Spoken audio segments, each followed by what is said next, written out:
Hi, everybody. My name is Andrea Jenkins, and I'm presenting the symbolic interaction theory. I'm going to start off with the first thing that I get from the theory that encompasses most of what the theory is about is perspective. This theory has so much meat and substance to it that I had to pick and choose what to focus on. So I hope that this helps you to understand some of what this theory has to offer. And I really like this theory because it's something that personally resonates with me. So let's start with the history. All the theories discussed, symbolic interaction theory has probably had the greatest impact on the study of families. It has been in use since the early 1900s, and it is still one of the most commonly used perspectives today, and probably because it continues to develop. It's rich in content, it's adaptable to any time period, and it's born both out of qualitative and quantitative research. Important ideas. It views the world as an always changing rather than a static structure. Social structure is not fixed in time, but changing and developing. Meaning comes from objects themselves, but interactions with meaning comes not from objects themselves, but interactions with objects and people, like the fly in the soup analogy from Brother Gardner. Research could figure out how societies and people grow and change, and how they do so within the society, that it's always changing and evolving. Let's go with the researchers. George Herbert Mead focused on the self, on how we perceive our environment will determine how we act on it. Reality doesn't exist out there. It is actively created as we act in and toward the world. He believed that we learn about ourselves through interactions with others based on gestures. Gestures are an action that causes a response or a reaction in another person. Language and facial expressions, body language. He claims that we develop a sense of self-consciousness when we anticipate how other people respond to our gestures. To continue on with his theory, he had two stages. He said, the play stage is a child uses gestures to practice behaviors associated with different roles, like mother, father, firefighter, doctor. I was a preschool teacher a couple years ago, and I got to see this imaginative play all the time. While in the stage, children learn to take on the attitudes of the roles that they are imagining as they play. The game stage is when children begin to take on the perspective of other people and see how each individual fit within a group.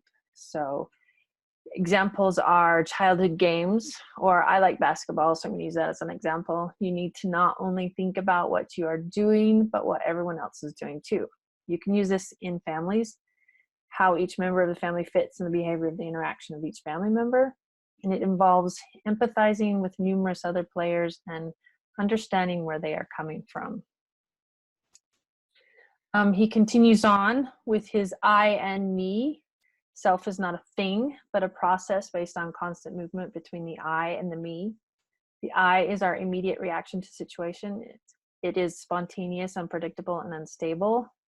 The I it acts without thinking, and it usually is preceded by emotions. The me, the social self, is the learned roles that we learn by the interaction with others. The next researcher, Charles Horton Cooley, had the looking glass self, based on what individuals think about how they appear to others, the assessment of how others are evaluating us. Self-evaluation, pride, or mortification based on others' perceived assessments. So I think this is where perspective comes in, and then we incorporate those ideas into our own self-concept, or what I call our programming. How we think about ourselves is powerful, and I included these quotes because I think that the mind is a powerful thing. What you think creates energy that we either bring it to ourselves, or what Brother Gardner says, reframing. Hubert Bloomer, he had themes, and his meaning was the meaning of something was the first theme. The second theme was the self concept and self to society. So people will react to something according to the meaning the thing has for them. The self concept is humans are social beings that will interact with based on the meaning of that situation. Once individuals develop a sense of self, this will provide motivation for future behavior. And then the self to society, individuals are influenced not only by their own concepts and the values, symbols, and beliefs of their families, but also by the cultural norms and values of the society in which they live. I have a video that I found that helps with this. Symbolic interactionism takes a small-scale view of society. It focuses on the small-scale perspective of the interactions between individuals, like when you hang out with a friend, instead of looking at large-scale structures like education or law. By looking at the small scale, symbolic interactionism explains the individual in a society and their interactions with others, and through that, it can explain social order and change. The theory was compiled from the teachings of George Herbert Mead in the early 20th century. He believed that the development of the individual was a social process, as were the meanings individuals assigned to things. People change based on their interactions with objects, events, ideas, other people, and they assign meaning to things in order to decide how to act. For example, if I had sat under the shade of trees all my life, and I was on a long walk today and spotted a big tree, I might want to sit under it. The tree means shade on a hot day to me. Herbert Bloomer continued Mead's work and actually coined the term symbolic interactionism to describe this theory of society. He proposed 3 tenets to explain symbolic interactionism. Let's say I do decide to sit under that tree on my long walk today. I step off the path and sit down and lean back against the trunk. Bloomer's first tenet was that we act based on the meaning we have given something. I consider the tree as a place to rest, so I'll go lean against it.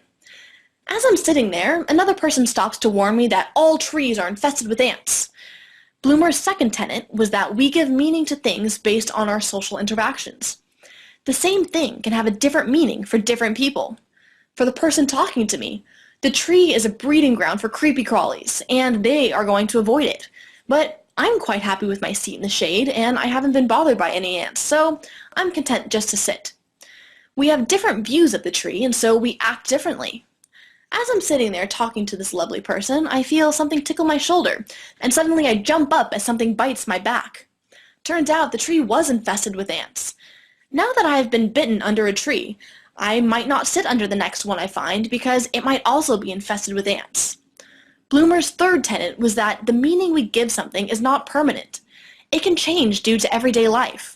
The meaning I give to trees has changed after my interaction with the infested tree. A big tree now means shade on a hot day with a potential for getting bit. So let's sum up the 3 central ideas of symbolic interactionism. They are that action depends on meaning, that different people assign different meanings to things, and that the meaning of something can change. But there are some criticisms to symbolic interactionism as a theory, because it doesn't ask the same questions as the large-scale sociology theories do. It is sometimes considered as supplemental rather than a full theory, because it is restricted to studying small interactions between individuals. While this is true, symbolic interactionism gives a different perspective to sociology that is necessary for fully understanding a society. It is capable of explaining how aspects of society can change as they are created and recreated by social interactions. It examines society on a small scale and gives the individual the same importance as the society as a whole, and is a necessary view when studying a society. Symbols and concepts. Symbols, here are a couple of things that that mean something to me. These are the other things that are part of the theory that I didn't get to go through because there's just a lot that is part of this theory. The critiques that I would give it, or I read in the textbook, was does not give enough attention to either the importance of emotions or the role of the unconscious. It places too much emphasis on the abilities of individuals to relate to their own realities and does not pay enough attention to the fact that we live in a world that we do not create by ourselves. Two people can interpret the same situation in different ways. Current criticism is that there's a lack of attention to the role of biology. This last slide, I'm going to close with this. I will end with this. Look for all the concepts of this theory and the interaction in the movie clip. It is from the Disney movie Inside Out.